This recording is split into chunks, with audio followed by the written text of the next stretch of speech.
ایک دوست نے آتے ہی ایک بات کی طرف توجہ دلائی ہے کہ حجاج کرام اللہ کے گھر میں جا رہے ہیں، ان کے لیے کوئی بات آپ کہہ دیں۔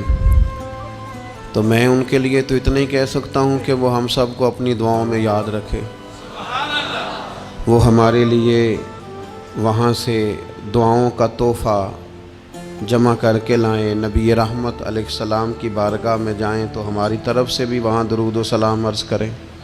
باقی جہاں تک مجھے اللہ نے موقع دیا ہے یا میں اگر کسی کو کسی بات کی جانب توجہ دلاؤں گا تو میں اکثر حجاج کرام سے یہ عرض کیا کرتا ہوں، حج کرنے والوں سے، عمرہ کرنے والوں سے، حرمین شریفین کی حاضری دینے والوں سے، کہ جب بیت اللہ شریف کا حج کرنے جاؤ یا حضور کی علیہ السلام کی بارگاہ میں حاضری دینے جاؤ تو دو چیزیں گھر چھوڑ کے جاؤ اور دو چیزیں ساتھ لے کے جاؤ، اپنا غصہ اور آرام طلبی کا مزاج یہ گھر چھوڑ کے جاؤ۔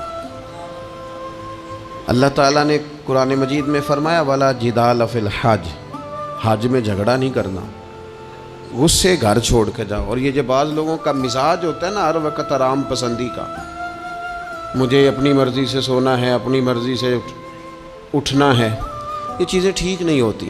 اور پھر میں نے دیکھا ہے، آپ ان لوگوں کو دیکھیں نا جو یہاں سے پہلے کراچی جاتے تھے، پھر وہاں سے بحری جہاز کا سفر کرتے تھے، ہفتے ڈیڑھ میں وہ وہاں پہنچتے تھے۔ اب تو حاجی کے کپڑوں کی استری خراب نہیں ہوتی تو مکہ آ بھی جاتا ہے، بیت اللہ شریف کی زیارت نصیب ہو جاتی ہے، لیکن پریشانی پتہ نہیں کس بات کی ہے، اتنے ڈسٹرب کیوں رہتے ہیں۔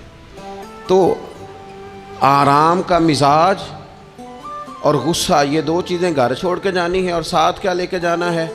ذوق شوق کو لے کے جانا ہے، ادب اور احترام کو لے کے جانا ہے۔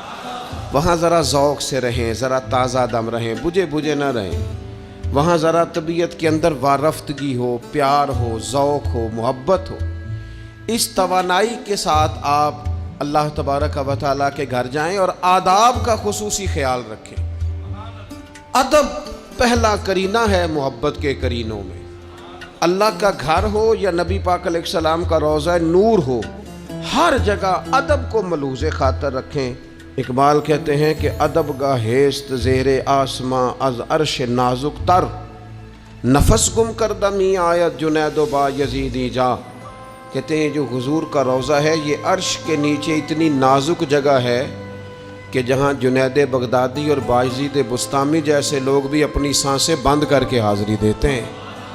یہ ایسی نازک جگہ ہے جہاں اتنے بڑے اکابرین اور اسلاف بھی اپنی سانسوں کو روک کر چلتے ہیں۔ تو عزیز، ادب سے، احترام سے، اے پائے نظر ہوش میں آ، یہ کوہ نبی ہے، آنکھوں سے بھی چلنا یہاں بے ادبی ہے۔ تو یہ دو چیزیں چھوڑ جائیں، دو چیزیں ساتھ لے جائیں۔ اللہ تعالیٰ اس سال حج پہ جانے والے ہر شخص کو قبولیت والا حج عطا فرمائے۔